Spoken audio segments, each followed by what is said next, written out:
On behalf of the ISPRS, the International Society for Photogrammetry and Remote Sensing, it's my pleasure to introduce this webinar. My name is Laurent Polidori. I'm the president of Commission 3, ISPRS Commission 3, dedicated to remote sensing.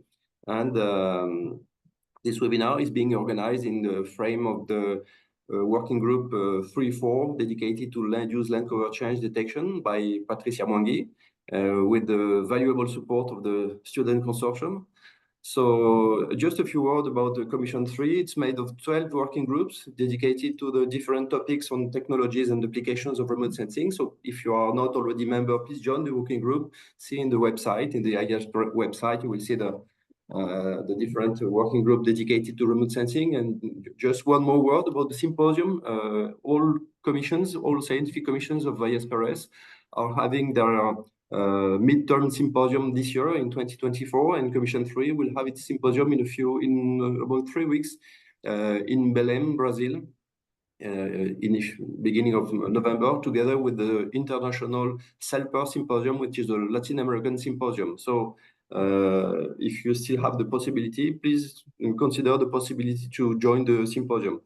So now it's time to begin the webinar. I think Patricia Mwangi, who is the coordinator of this event, will now introduce the objective of this webinar and present the speakers. So Patricia, the floor is yours, please.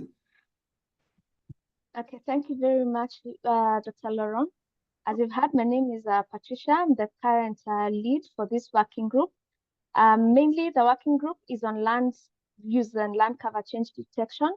And the main objective is to develop land use land cover change detection methods and applications, which are based on multi-sensor and multi-temporal remote sensing data in relation to environmental and socio-economic issues in the context of global change.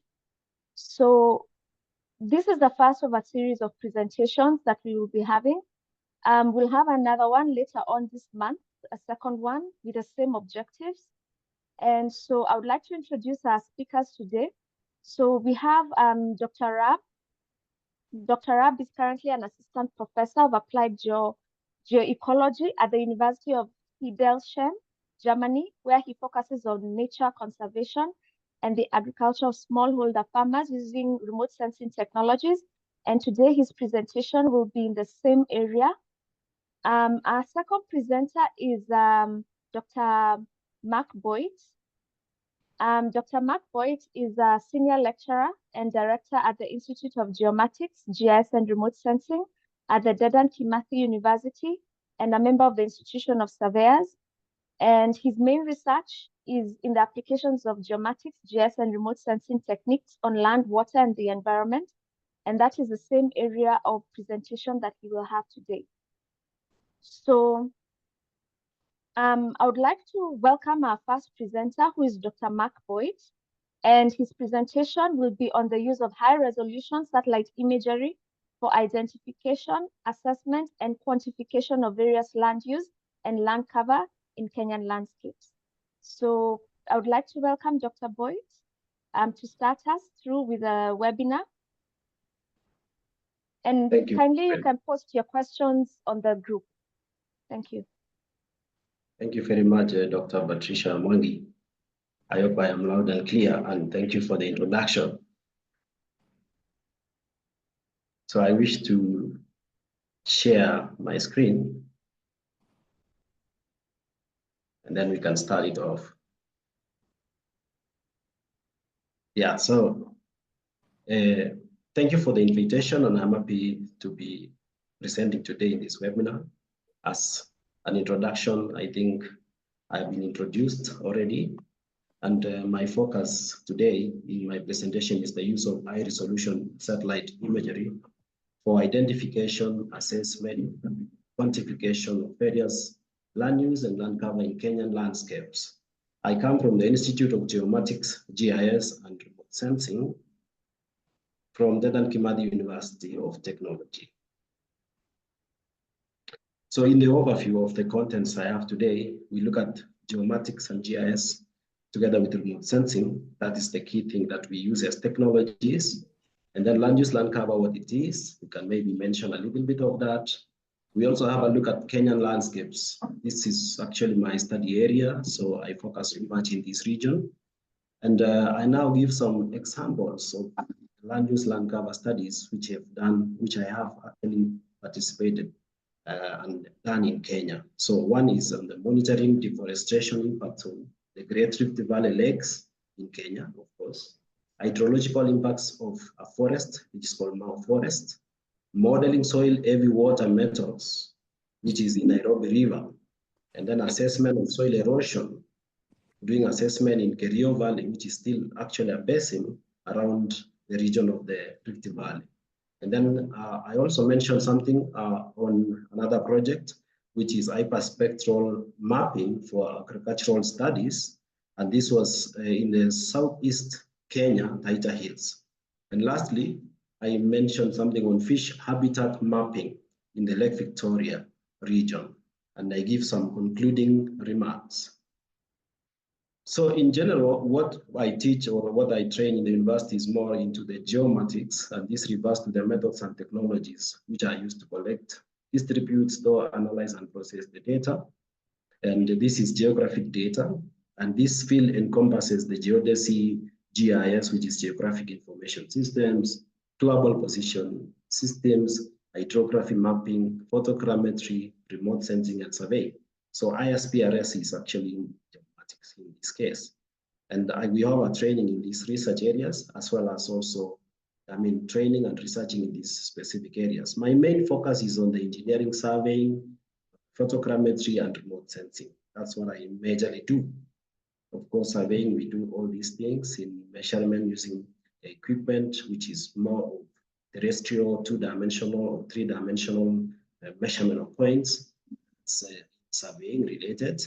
And then the other one is things like hydrography, measurement of information probably from the oceans or sea surfaces, and even doing some LiDAR, so kind of LiDAR mapping. So this is also the things I do training and I'm interested in.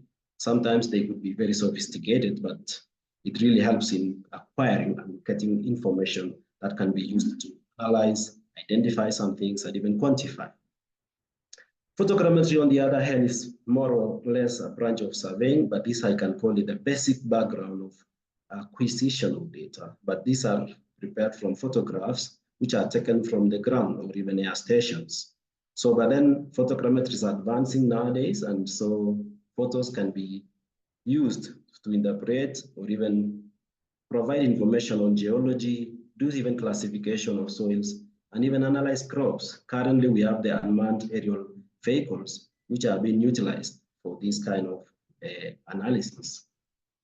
These are some of our students who are learning photogrammetry and understanding that. But then remote sensing, which will be the thing I'll be talking so much about, is that process of detecting and monitoring the physical characteristics of an area. So measurement, which is reflected from emitted radiation through a distance, typically from satellites or aircraft, and even some literature can call it teledetection. But then spatial cameras can collect remotely sensed images, which will enable researchers to sense the things about the Earth.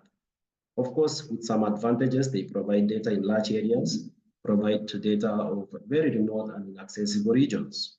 This picture is just showing a kind of principle of how this idea works. So satellites, there is the information from the up there. The sun is one of the radiators, and we get information. Reflected energy can be measured using remote sensing. This is also showing more details on that area, the kind of orbits that we look at. The lesser airborne depth sounder is its LADS, and this is acquiring information about the sea surface and also the top surface. And somebody can be able to analyze hydrographic measurement on that. Some of the products would include all this, but key is looking at vegetation mapping, urban and regional planning, hydrology. This is where we really apply, and that's my area of focus. We look at that kind of analysis which can be applied in these various areas. So in land use, which is actually the main topic or the main idea for today, is that land use would refer to how human utilize the land for various purposes, and this would describe the activities and arrangement of people which make a particular piece of land to meet their needs. So it could be either for agricultural use, it could be for residential use, commercial, and forestry. So that is just a brief explanation. But on the other hand, its land cover would refer to the physical material on the surface of the earth. This could be, say, the physical material can be vegetation, can be water, built-up environments, and it can describe what covers on that land exists. It can be man-made or naturally made. So, for example, the grassland, bare land, and build-up. But the key difference in land use would focus on the purpose, whereas land cover focuses on the natural or built features that physically exist on the land. Land use and land cover is then important in managing our natural resources, urban planning, and environmental protection. Now, Kenya is renowned for its very diverse, breathtaking landscapes. They have a very rich variety of geographical features and ecosystems. And this would include savanna areas or plains, where we have Masai Mara, some of you know about it. The Tsavo National Park is also there, so many other national parks. We've got mountainous ranges and peaks. This would include Mount Kenya, Aberdare Ranges, and other mountains in Kenya. We also have the Rift Valley. This is hills and valleys, which also include some lakes. And these lakes could be Lake Nakuru, Lake Elementaita, Lake Bogoria, Naivasha, and Magadi. So they are very good landscapes that you can visit and even view. We have lakes and wetlands, like Lake Victoria and Lake Turkana. Those would be lakes and other wetlands in the region. We've got also a coastal region, and we could be focusing on mangrove and marine kind of analysis and assessments there. And we have deserts and semi-deserts, semi-arid regions. We have got forests, we have got volcanic and geothermal landscapes. So all these ranges would form the study area in Kenya. That's why we do more of land use, land cover. Of course, you can see the picture here. I just got it from the available resources. It shows all these landscapes around what I'm talking about in Kenya. The map of Kenya, the Masai Mara, the Lake Nakuru is an ecosystem of its own, which also takes care of wildlife in that region. So in my work, which I've been doing, is that I have been trying to understand some aspects on using land use, land cover to be able to analyze and quantify and even identify some of the probably reasons of some related issues which might be hampering maybe development of ecosystems and productivity in general. So I looked at the MAU monitoring of deforestation. So MAU is a forest area, and published a paper called Impacts of MAU Forest Catchment on the Great Rift Valley Lakes in Kenya. And the purpose of this research was to investigate the relationship between the increasing rate of deforestation and the reduction of the volumes of water in the neighboring lakes, which was between the 1989 to 2010, that period. And we utilized satellite images from, say, Landsat 5 all the way to Landsat 7, which was ETM, Enhanced Thematic Mapper. And we looked at the changes and understood the dynamics of the neighboring water bodies, which included Lake Naivasha, Lake Baringo, Lake Nakuru, and Lake Elementaita and Bogoria. So MAU forest is basically a catchment, but then the depletion of the waters there becomes a challenge to the neighboring lakes. So that is the study area. We even had to look at the varying rainfall over time so that we could understand, was it also a problem of the rainfall, or is it a problem of other issues? But then we analyzed the rainfall assessment. But in this land use, land cover study, we have used maximum likelihood classification. And so you can see this is the image of, say, just 2000. And then the classified image of the same is shown here. The lakes are in this blue. You can see, I don't know whether the arrow is pointing, but that would be sometimes clear on the other side. Then the other one was looking at hydrology of the same MAU forest. And we published a paper called Assessment of Hydrological Impacts of the MAU Forest, Kenya, understanding the hydrology of that area. So MAU Forest is actually called MAU Forest Complex. It's one of the largest closed canopy montane ecosystem in East Africa. And it becomes a catchment of the lakes around, as I said earlier. And then the effects of water quality and the impacts of tourism will result from the flamingos migrating. And this has not been addressed adequately in that area. So I wanted to look at the images in different epochs, so spatio-temporal of 1984, 1994, 2003, 2015, and do a comparative analysis of the land use land cover changes so that I understand whether there is any issue with these hydrological issues which relates to the flamingos migrating to other maybe lakes outside Kenya. And the presence of pollutants it was concluded that the presence of pollutants caused a food shortage, and this would be the algae green food for the flamingos were reducing. And so the quantification was done for some lakes, and therefore the research also indicated that there is need to protect so that there is no much pollution in the lakes that is being served by the Mau forest. And this is one of the images there which we generated and provided.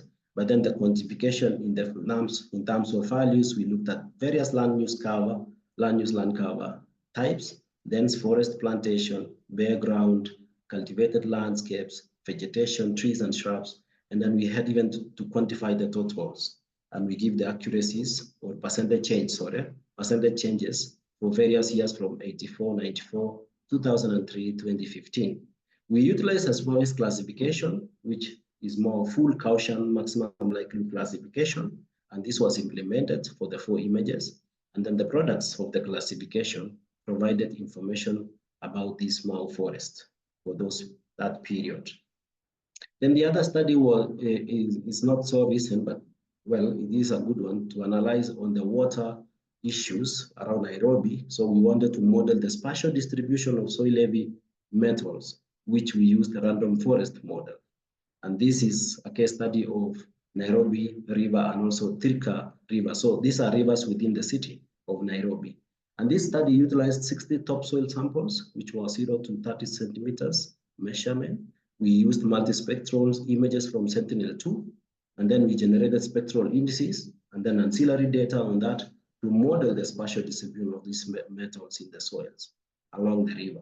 So it was indicated that it is possible to utilize the random forest, of course, with the Sentinel spectral indices so that we can analyze the heavy metals on the soils along the Nairobi River. So we focused on the soils, which were very closely within the river banks of the Nairobi River and Thika rivers.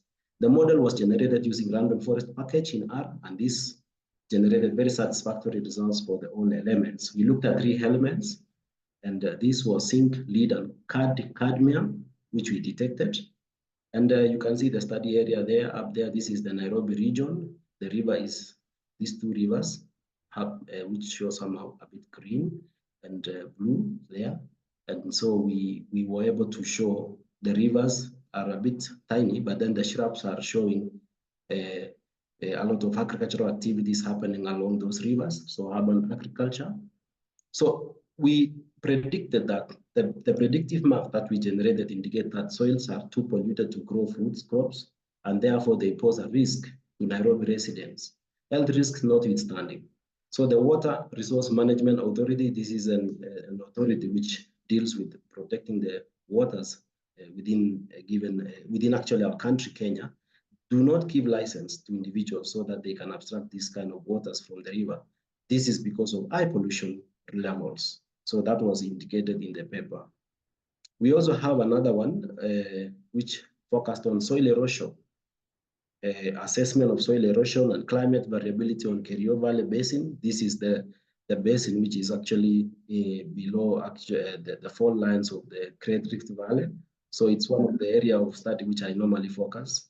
And this study was aimed at assessing the soil erosion loss, probably, climate variation, and how climate is affecting both the agroclimatic and agroecological zones because of massive degradation that takes place. So we wanted to understand if there's too much erosion or too much erosion is the one causing the area to be degraded.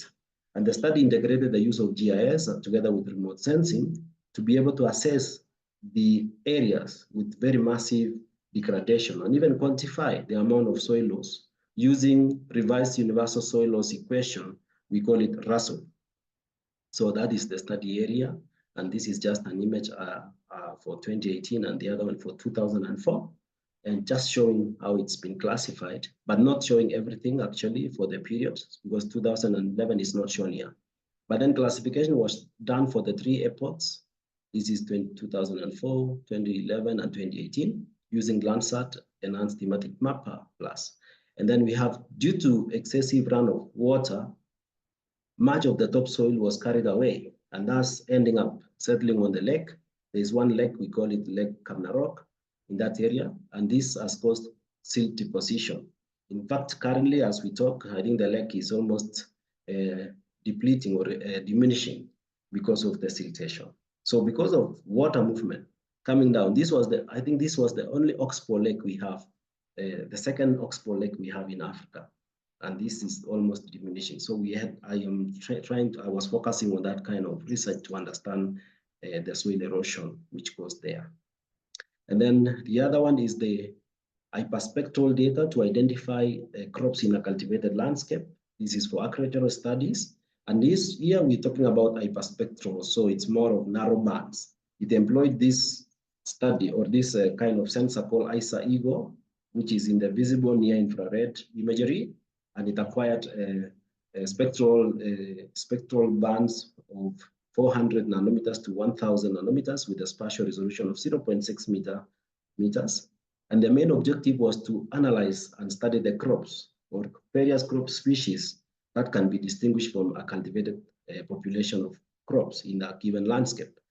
So the spectral angle mapper was used. This is the algorithm which was used together with some other disciplinary concepts which were applied for this kind of work. Because of the narrow bands, are we able to discriminate various crops?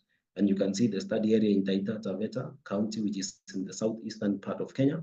And you can see the kind of cropping patterns, the patterns here.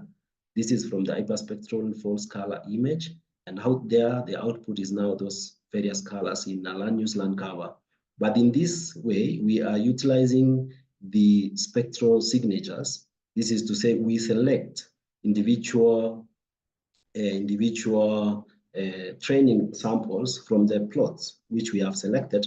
If you can see the blue on this side, this blue numbered numbers along this stretch is where we were coming up with the plots that we were using for training samples. Then during the field study, we collected the field data, and then hyperspectral sensor is flown using aircraft.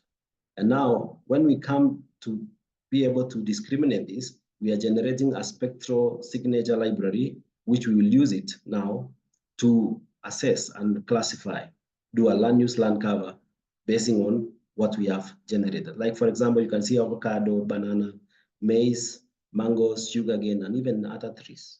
So we were able to do that in a given landscape. So hyperspectral remote sensing data can provide very significant spectral measurement capability over conventional remote sensing systems. And this becomes very useful in identification and modeling of terrestrial ecosystem characteristics.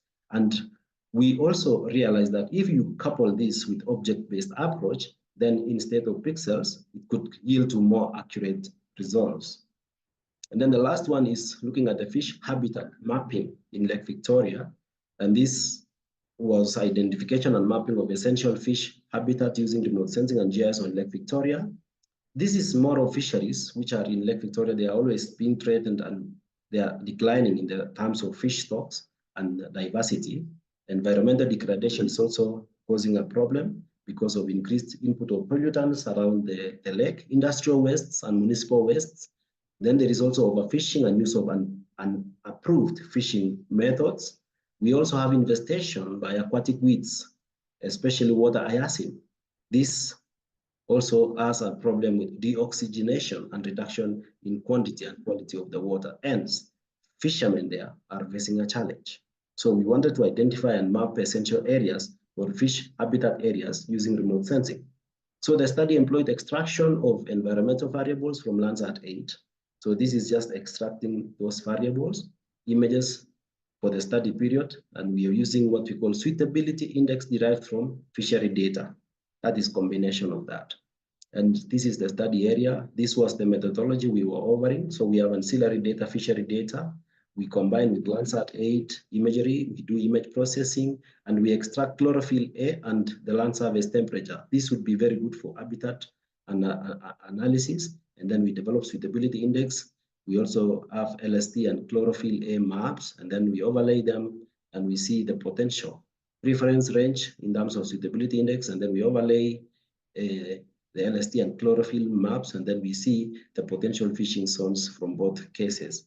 And then we analyze using other methods. Maybe it's not shown in this case, but the output would be something like this, where you have on this right hand here, we've got low, which is less than 5 in terms of the index. And then we have medium, which is between 10 to 30. This is green. And then we have this in this color, cyan color, highly, which is greater than 30 metric tons. So amount of fish that can be harvested would be requiring someone to maybe focus on this specific area. So we have identified and shown that the best areas to do the fishing would be more into those areas with greater than 30 metric tons. Not only into the Lake Victoria, but also very close to where, there is this protruding small Lake Victoria extending towards where people stay. So there's still very high chance of getting fish there because of pollution. So there's not very less pollution there. So satellite data is advantageous since they categorize the aquatic properties of habitat and ecosystems that influence living aquatic resources at spatial and temporal resolutions. So that is very important. So making a conclusion or making some conclusion remarks on this presentation is that high resolution satellite imagery allows for the detailed observation, classifying and mapping various land use and land cover types. We can have advanced algorithms, for example, the object-based image analysis. Most people call it OBIA. Others actually even call it geo-OBIA, I think because of they bring in the geographic idea into it. So they say geo-OBIA, and they would process images to distinguish between different land cover types, such as the forest, wetland, urban areas, and agricultural lands. It could be an advanced form of doing it in object-based. And then with temporal satellite data, this is when we study various time periods. They offer very high resolution imageries, or the high resolution imageries for temporal data will allow for monitoring of, say, landscapes landscape change over time. So any changes which happen can be monitored using the temporal satellite data. And then in quantification is that quantitative analysis of changes is also possible through the techniques. And this would be very concerned with change detection. So we detect changes using the quantitative analysis. And this will highlight magnitude and direction of transformation. So we can know in which direction is it going and how big is it? What is that considered? For example, the image which I just showed, the last example on the fish habitat, we know which area we can send the fishermen to harvest more and which area we don't need to do that, or we can guide them. And then we can also say that high resolution satellite imagery is an indispensable tool for landscape identification, assessment, and quantification.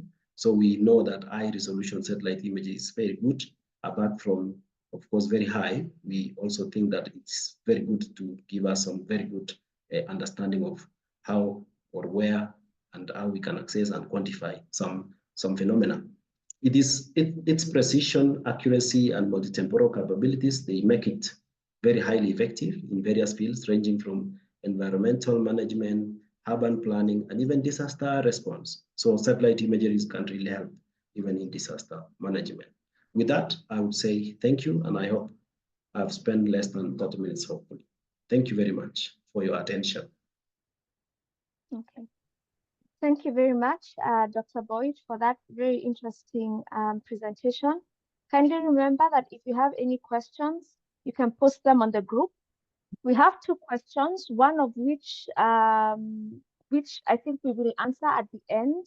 And this is a question whether there's a possibility to be a member of ISPRS. So that one we'll answer at the end. However, for Dr. Boitt, there was one question that was asked right after you presented about the pollution of soils along Nairobi River. The question was, how did you assess the accuracy? Yeah, thank you very much. So in terms of the Nairobi River, one is we actually collected samples.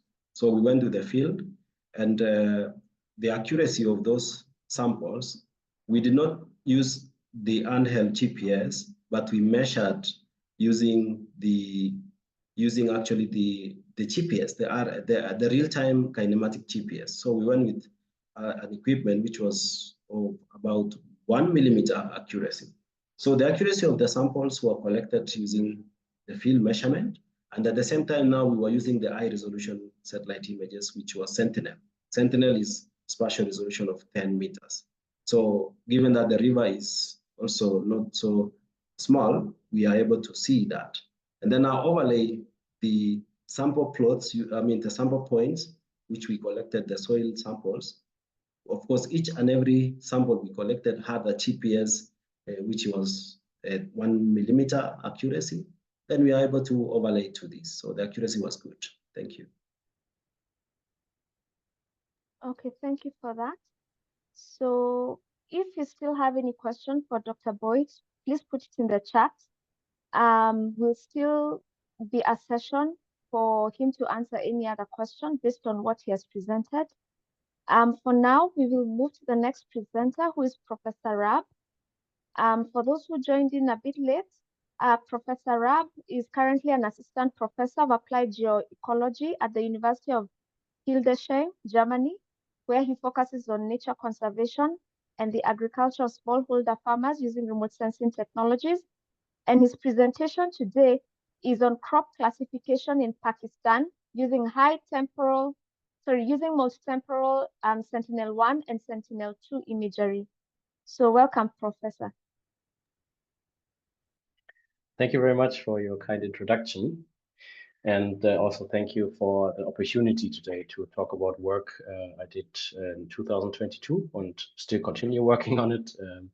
But yeah, the focus of my talk is about classifying crops in Pakistan. And one focus is on combining two sources of information, one coming from the multispectral domain from Sentinel-2 data, and the second one from the radar, the Sentinel-1.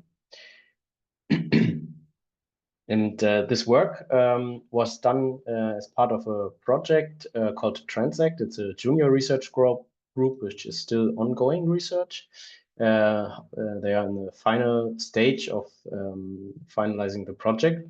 And the project was looking at social ecological effects and interdependencies of agrarian transformations with a focus on Central Asia, for example, and the other in Pakistan, so to say. And the overall frame of this project was under the call by the German government, which was is interested in looking at bioeconomy. And bioeconomy is understood as utilizing, for example, sources from the agrarian sector for, I don't know, industrial production, bioenergy, and so on. And this project was interested in really understanding what is going on in terms of bioeconomy in the area of Central and South Asia. Because from a, like, for example, European perspective, the bioeconomy debate is very much focused on increasing yields due to increasing inputs and also like using or relying more on big machines. And as in Central Asia and South Asia, the main actors in the agriculture sector are smallholder farmers. This kind of Europeanized or this perspective on bioeconomy from a increasing yields by using more machines, bigger machines, or technologies is going very much away from their daily life, so to say. And this was one of the key things this project is and was looking at. This project focused on 3 countries: Kazakhstan, Tajikistan, and Pakistan. And my role in this project was mainly on land use changes and regional environmental change, where tools like remote sensing played a major role to look at land use using remote sensing, for example. today I'm only focusing on a case study in Pakistan. However, we did also collect data for Tajikistan and Kazakhstan, but since this is still like preliminary results, I'm only focusing on the case of Pakistan today. So we are looking here at a map for this project, and we see that Pakistan is located here, and we see that we have a large share of agricultural areas here. And the study area we were interested in Pakistan is indicated here in this map below in C, where we see the area or the district of Multan. And Multan is dominated, for example, by, or was dominated mainly by cotton production as one of the major cash crops. In general, the agriculture sector plays a very important role in Pakistan, as in particular for the Punjab area where the Multan district is located in, as a large share of the population is dependent on the agricultural sector. And it is very critical that like the majority of the smaller farmers, they operate maybe less than 2 hectares. So they are really dependent on the production of these very small areas. So they are also very prone to climatic changes, for example. So why crop type mapping is important in this context? I listed some points here. It is of course important, for example, for a more effective management of these areas, for enabling crop monitoring, yield prediction, resource allocation, among others. And most of the data, most of the data available, for example, is also aggregated on administrative units. So there's no data available in these countries such as Pakistan, Tajikistan, and also Kazakhstan on the distribution of crops. So these are kind of some of the main motivations also to do crop type mapping. As I also mentioned in the introduction of this talk, is that we were interested in looking at the complementarity of 2 data sources, mainly the optical data coming from Sentinel-2 and radar data coming from Sentinel-1. So they have both their benefits, so to say. So Sentinel-1 as a radar data source is maybe more sensitive to crop structure, for example, and not so much to vegetation health, but for example, from the optical domain, we can derive information also about crop health, for example. And so we were interested in what's the benefit in combining these 2 data sets, as other studies did before, but there are only few studies looking in a context for smallholder farmers on this topic. So the specific aims of this research were first, of course, to provide and deliver a crop classification for the Multan district in Punjab, Pakistan, and then to evaluate what the performance is of only relying on these data sources, Sentinel-1 and only Sentinel-2, and then in comparison also to combining both data sets in one model to predict crop types. Secondly, we were interested in evaluating in the differences in terms of aggregating the data. So if we have 1 year of data, for example, we were interested in whether it makes a difference to take the mean, for example, for every month or every quarter, so to say.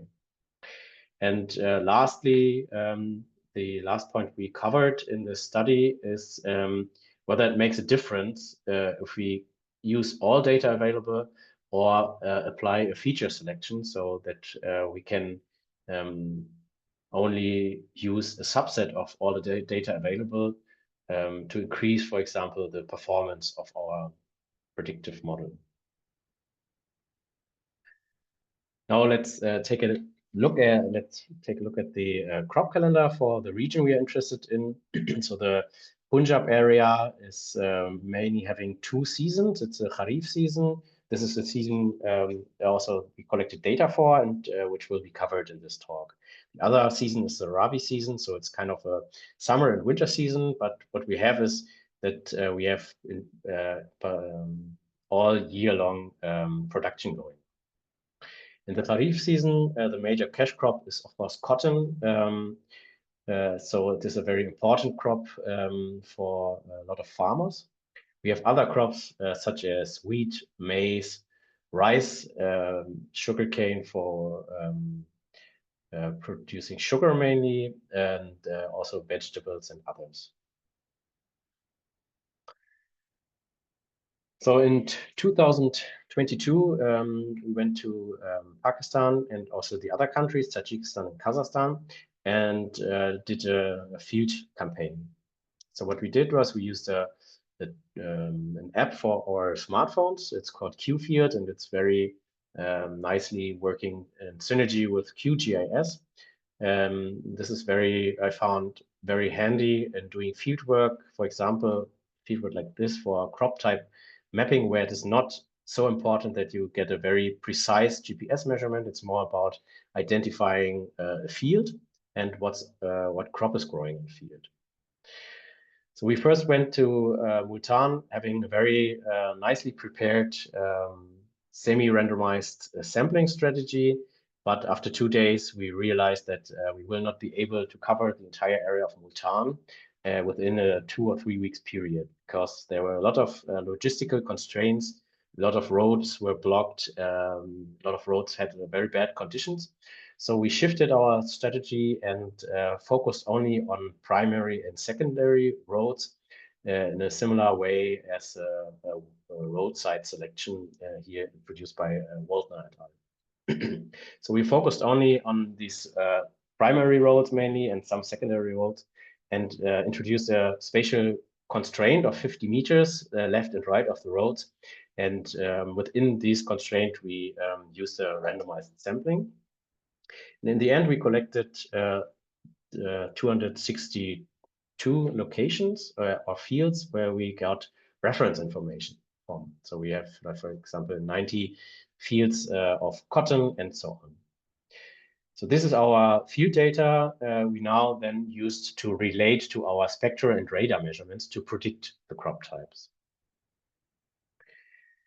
We did this using the random forest algorithm with default settings, so to say. So we used 500 trees and set the mtri parameter to the square root of available predictors as suggested by the literature.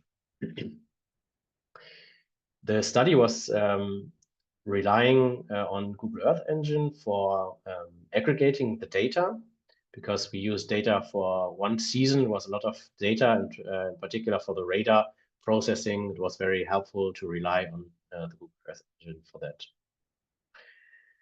In terms of the aggregation windows, we focused on 3 versions, so to say. We see in the table below that we have 3 temporal windows we aggregated data on. One is monthly. So we have all month available in the Kharif season in Pakistan. So every month, every data available within 1 month was aggregated. And the same is true for bi-monthly and quarterly. So that for the quarterly aggregation, we only have 2 aggregation windows. We used like basic descriptive statistics to aggregate over these windows. That means that, for example, in the quarterly version, we derived the mean for each of the spectral bands, so that we have 2 mean values for one season. And we used like not only the mean, but also the 10th and 90th percentiles. This we used to approximate the minimum and maximum values, and to exclude, for example, values such as outliers, for example. Yeah. In addition, we also included the standard deviation for the particular temporal windows and the coefficient of variation. And this was derived for all the spectral bands. For 10 spectral bands, we included all 10 and 20 meter bands of the Sentinel-2. In addition, also we derived like commonly used vegetation indices, such as the often used NDVI, and also aggregated above using these aggregation matrices. In addition, we processed also radar data and included only the VH and VV band. And for this also we derived these aggregation matrices for the respective temporal windows. For the processing, we relied on frameworks published. I would want to highlight here, for example, Melissa et al., which is a very easy to use framework within the Google Earth engine to process the radar data coming from Sentinel-1. Because, maybe I go back one slide. So in total, we have like 640 predictor variables in the monthly aggregation scenario, and we have 160 in the quarter-based scenario. So this are a lot of variables, and this is why we decided also to look into applying a simple feature selection approach, which is implemented in a package called CAST in R, which is nicely working together with the Carrot package in R. So the idea behind this is that there is a subset within our full data set. So when we say we have our monthly aggregated data set where we have 640 variables, the hypothesis is that we can find a subset of variables which are increasing the performance of our model over the full model. And this process starts with training a lot of models where you combine two variables, so all possible combinations of two variables, and then takes the best two variables in terms of performance. And from this, it starts to add iteratively, step-by-step variables that all our 640 variables are covered. And in the end, we will have the subset of predictors, variables that are used to predict our crop types. And these subset of predictors are then increasing the performance of the model over the full model. Now let me show you some of the results we received so far. What we see here are the results for fields of rice in the area. We see one picture taken in the field here. What we see on the right side are the phenological curves for the crop of rice. In the above figure, we see the normalized different vegetation index, and below we see the VH and VV coming from the radar information. And what we see is that if we look at our crop calendar for rice, that it matches quite nicely, like this peak in October, for example, matches very nicely the peak in the NVI, and that we also have this reflected to some degree in the radar information. Just to remind you that the radar is more sensitive to changing in the structure of our field and not sensitive to the vegetation health. And this is what is reflected in these two figures. In the NVI, we see an increase in biomass over the phenological season. And this is what we see in these two curves here. We have the similar here for maize, that we have a similar pattern because we have also like the sowing in July, August, and then between October, or in October it reaches like the peak of season where we have a very high peak, and this is also reflected in the radar data. Now coming to the major cash crop in the area, this is pictures of cotton, and you see also again like this curves for the NDVI and the radar information. What we see is that after the sowing in April, May, the biomass signal coming from the NDVI is really taking off and is producing a very nice curve. And we see also that this is very much reflected in particular in the VH radar band. So it's a very similar curve. We can say that the radar is really taking also as an information the change in structure in the field, as we have in the cotton fields a lot of structure related to the branches of the cotton plant. This is really nicely reflected, not only the phenological development is really nicely reflected not only in the spectral domain, but also in the radar domain. And this is also like fitting the phenological development we would expect from a crop calendar quite nicely. It's a small side idea. We also looked at differences in within the cotton production in Pakistan. And as a comparison, we see here one field on the left side where we have very dense cotton cover, so very well managed from an agricultural perspective, well managed field.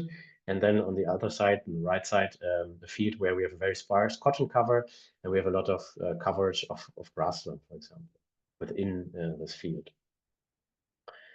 And if we compare like the two NDVI curves for these two different field types, we see that they are also have so that the difference in we see on the ground is also very nicely reflected in the NDVI signal. Now coming to the validation of our product. So this is still preliminary. This is kind of the initial assessment we did. We are still in the stage of finalizing this, but I wanted to give you already an overview of where the journey is going to, which direction. What we see is here on the top is an area adjusted accuracy assessment according to Olafsson. We are relying on this as it gives a much better reflection of the class specific, or it accounts for the class specific error in estimating the area which is covered by each of the crops. Thus, we are receiving like information in square kilometers, for example, for each of the crops, and also an error around this. In addition, we have users and producers accuracy, and we see that, for example, for cotton, we are performing quite nicely. And when we looked into the agricultural statistics, which is not part of this talk today, but we also looked into the statistics for Bhutan, and it's fitting the estimates in the statistics very nicely. If you look at the one of our research aims in comparing optical over radar data and a combined data set, we see that the combined data set is slightly performing better in this preliminary assessment. And we also see that only relying on radar data is performing good, but not as good as like only relying on spectral data and relying on a combined data set. But from looking at the users and producers accuracy for the radar information, we found that mapping cotton using radar information is produces very robust results. This is mainly also if we now remind ourselves about the phenological curves we saw for the NDVI and the radar data, we see that the radar information captured the phenological development of cotton quite well. In terms of the aggregation, we found in this preliminary assessment that aggregating the data on a monthly base gives us the highest overall accuracies. Yes. Now let's take a look at the preliminary map we derived. This is again our study area, Bhutan. We see the city of Bhutan here and the district of Bhutan highlighted here as a crop type map. We have three focus or zoom in areas here. One is very close to the city of Bhutan. Then we have one further to the south, and number C is here very much to the south. What we see is that there are changing patterns if we move away from the city of Bhutan. One pattern is that we have a higher degree of crop diversity if we are closer to the city of Bhutan, and we believe that this is mainly related to having better access to the market in Bhutan. And secondly, we see that we have a very high coverage of of cotton more towards the southeast. And when we talk to farmers about cotton production over the last years, they were very much in line that due to climatic variabilities and climate change, a lot of farmers are shifting away from growing cotton, and a lot of farmers are more going to the direction of producing more rice, for example. And this is reflected in this result we found here in the crop type map. Yeah, this is, I think, what I wanted to cover here. Then let's take a look at the results for the feature selection. So what the feature selection was about was to find like a subset of variables within our data sets which increase the performance over a full data set. This is what we see in this figure. We see on the axis here the overall accuracy, and on the x-axis we see the three different temporal aggregation versions. So F8 would be the monthly aggregation, and F2 the quarterly aggregation.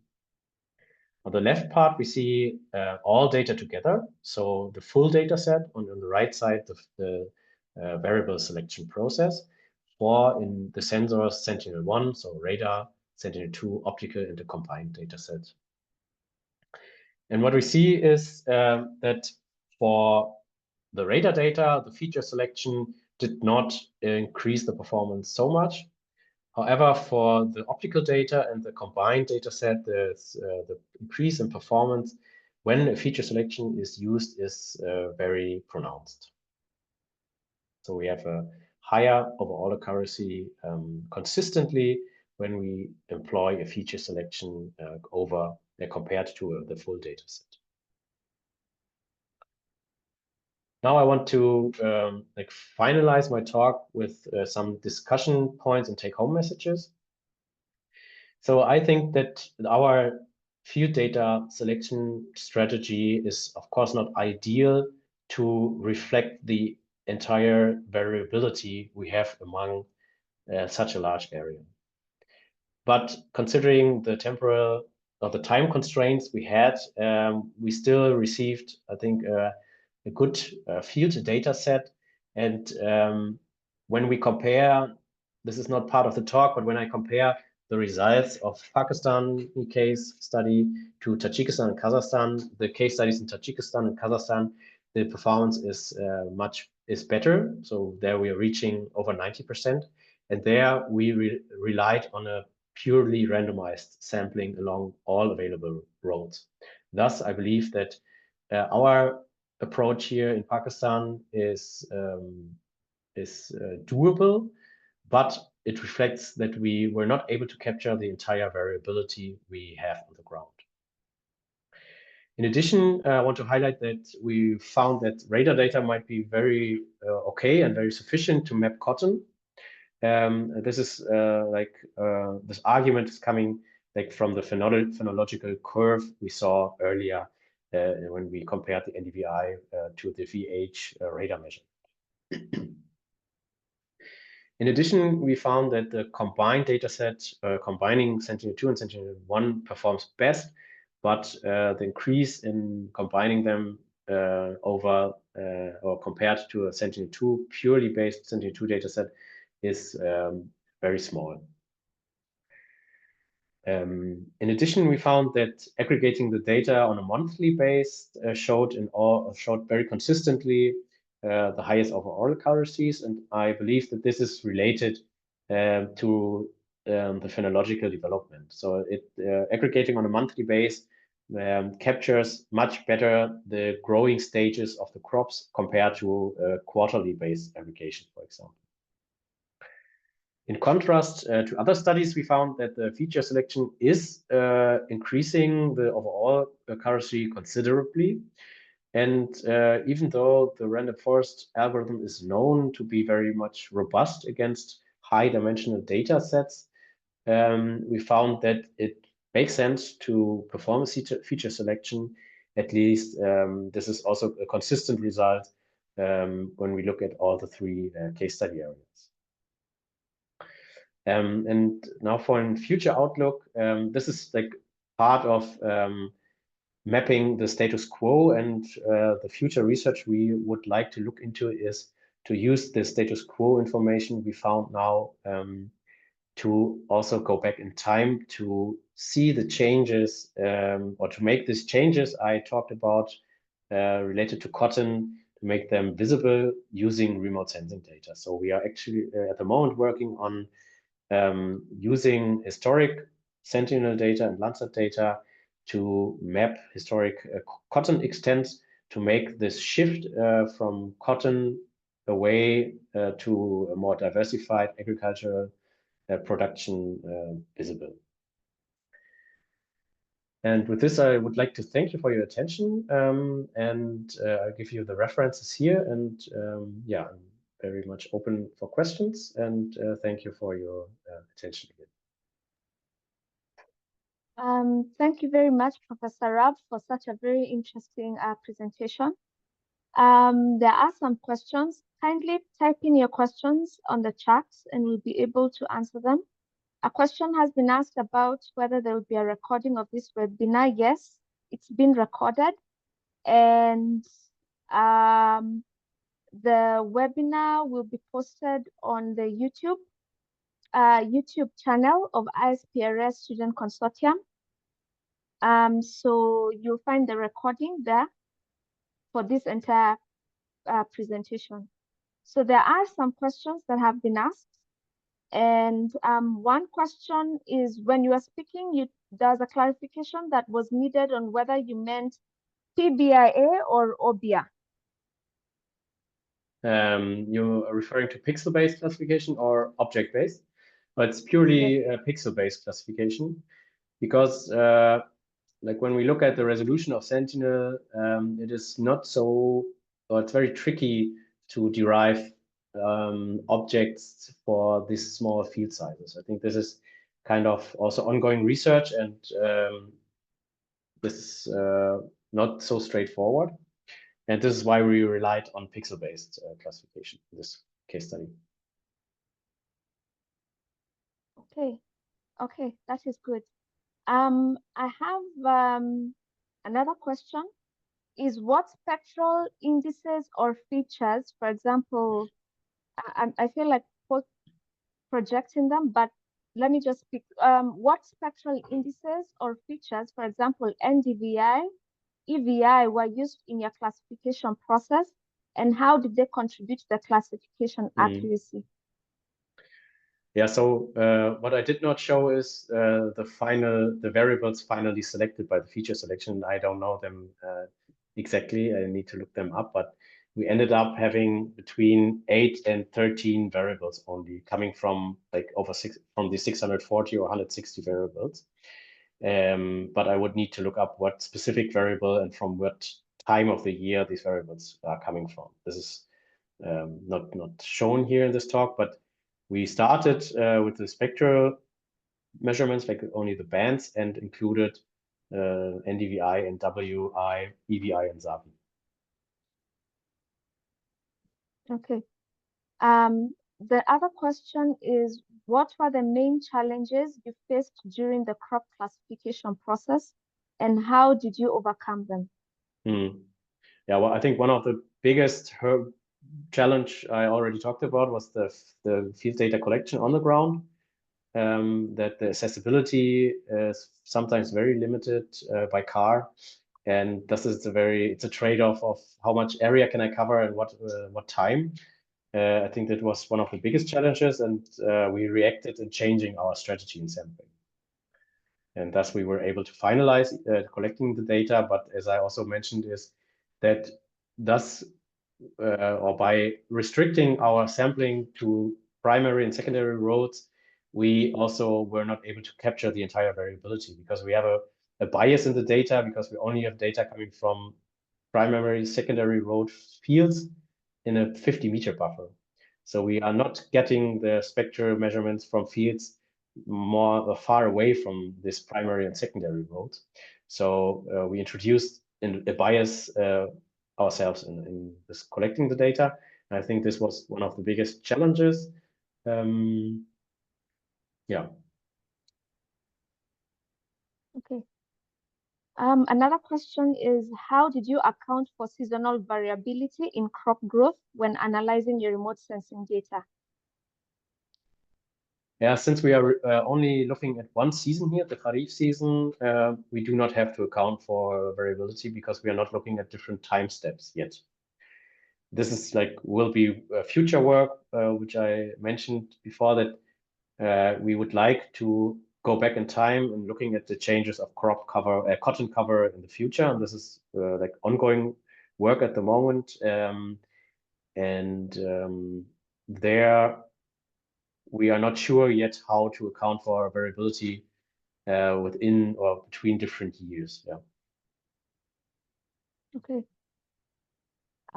Another question is, can you do crop verification using high resolution images instead of going to the field? I think to some degree you can, but there's no data available for these countries. There's no high resolution data available. So, but like the direction we are going is, since we have this spectral fingerprints of the phenology, for example, for cotton now, is to use this knowledge to go back in time, because we have a very pronounced signal in the radar data and also the spectral data for cotton. And this is one crop we are mainly interested in, related to bioeconomy and other questions related to environmental issues. I think this is the way we are going, the direction we are going. And like interpreting crop types from high resolution images, of course, I mean, it depends on the resolution. Okay. Okay. Another question is crop growth stages taken into consideration in data collection, or did you take into consideration? So we went only into the field for 2.5 weeks in October. And so we did not go into the field covering different growth stages. And it was also like last minute, so to say, because in October, we are entering the harvesting phase already. So I think this was next time, I think we should go a little bit earlier, but due to, I don't know, a lot of reasons, the original fieldwork was planned for the COVID time, so we had to skip this and then had to do all the fieldwork within 1 year for all the countries. So we had to arrange this somehow. So we were constrained by this a little bit. Okay. Another question is, how did you ensure the veracity of the data on Sentinel-1 radar within the sugarcane farms, as it may struggle, you may have challenges with dense crop penetration? Can you repeat this? How did you ensure the veracity of the data on Sentinel-1 radar within the sugarcane farms because of issues with, you mentioned there may be issues to do with penetration where there are dense crops?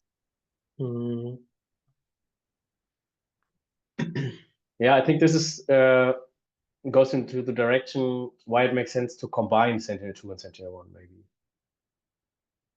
Because if you combine both information streams, they can complement each other. Maybe this is an answer to the question.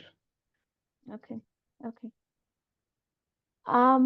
Another question is why the main reason why you chose this as a study area for the research?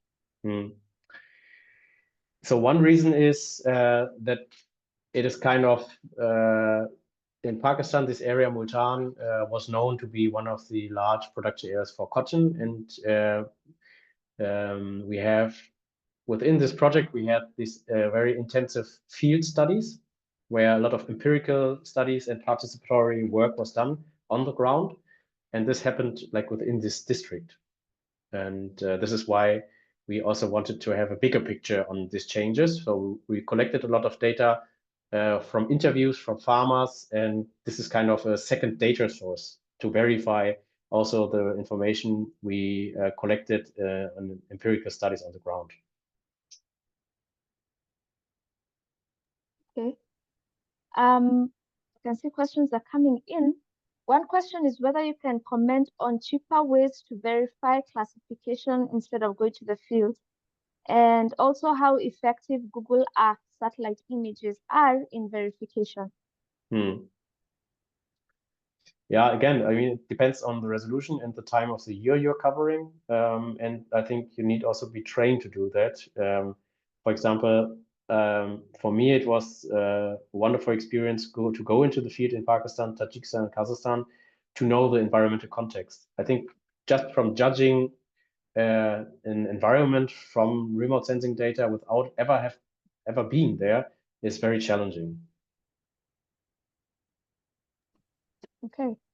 One other question is, can your approach be applied for remote sensing for remote sensing green spaces in urban areas? The combination. Yeah, in principle, of course, but it depends on what's the size of the structures you're looking at. If you are looking at, for example, informal settlements, it might be very challenging to work with Sentinel-1 and 2 data, depending on the research question. But if you are interested, for example, in general trends, I would say you can adopt this somehow. But if you are interested in more fine-grained structures, I think it's very challenging to do this with Sentinel-1 and 2 data. But I would say it depends on the research question. Okay. Okay, thank you so much, Professor Rapp. I can see the questions that were asked to you. If there are any other that we're not able to answer, I think I will put your email on the chat so that if anyone wants to get in touch with you on email, so kindly you can type it on the chat. A question for Dr. Boitt. There are two. Dr. Boitt, did you, during your study on hydrological impacts of Mau Forest, did you study on any pollutants either in the water or in the soil?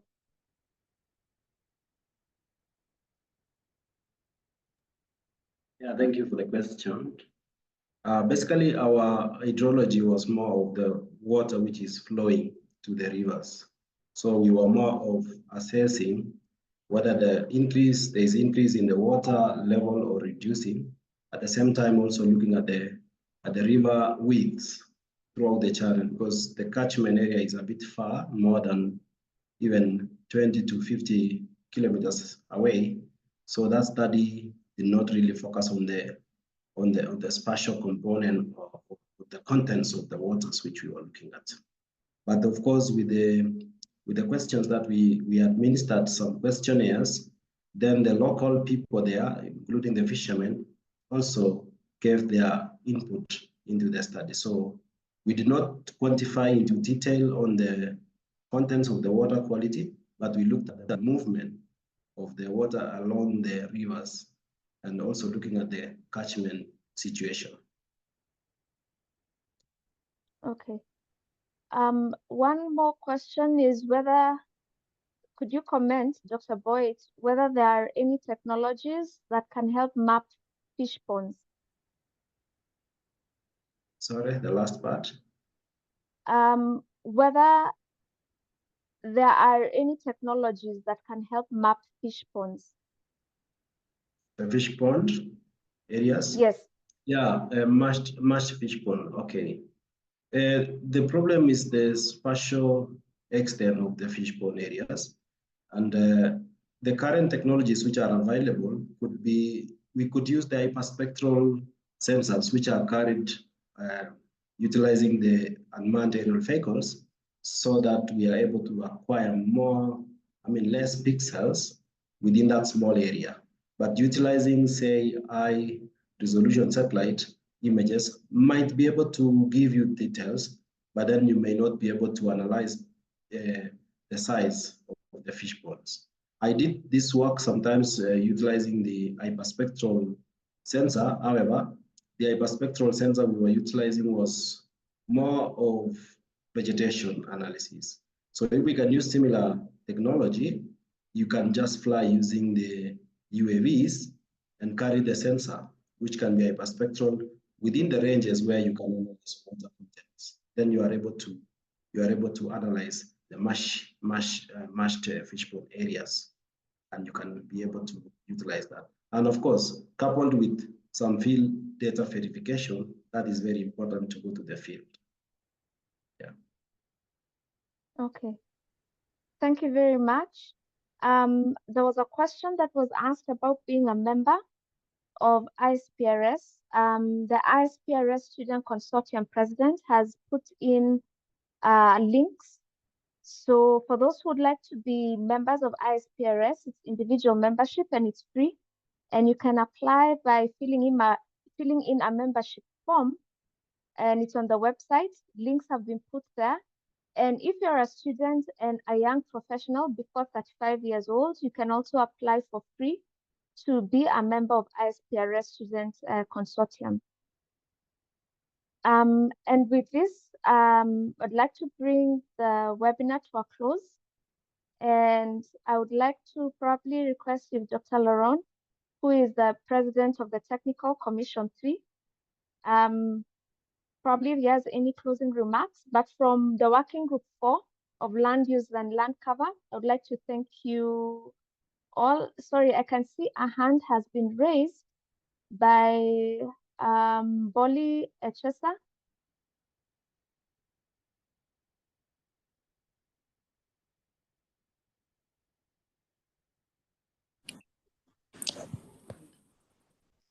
Sorry, was there any, are you asking for anyone to speak?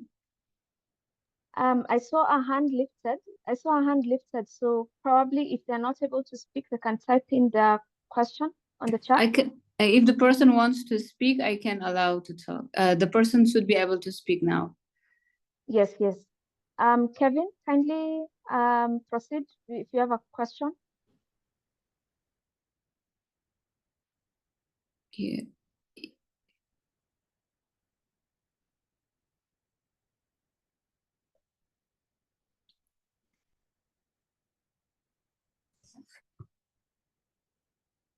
Yeah, he should be able to speak. Can you unmute and speak, Kevin?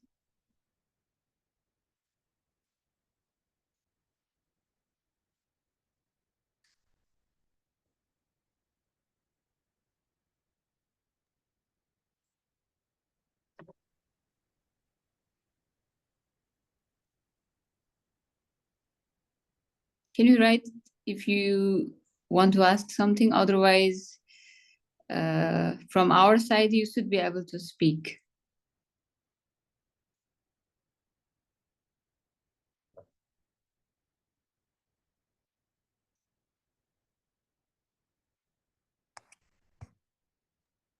Otherwise, I think it's time to conclude.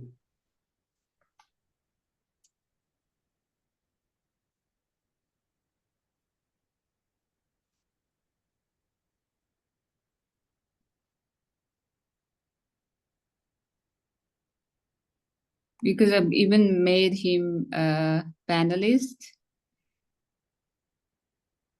but it looks like he has left. But there might be some technical problem. Okay, anyway, there will be other webinars. So we have other opportunities to meet and discuss. So should we conclude now? I think there are many questions. The speakers need to have a rest and move to other activities.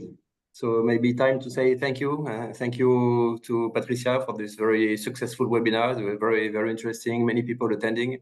It's the first one of a long series, probably. So we are waiting for news about the following webinars. And thanks to Lashmi and to the student consortium, this is very valuable support you bring us to organize these events. So I would say to everybody, thank you for attending and stay tuned because there will be other webinars of this series.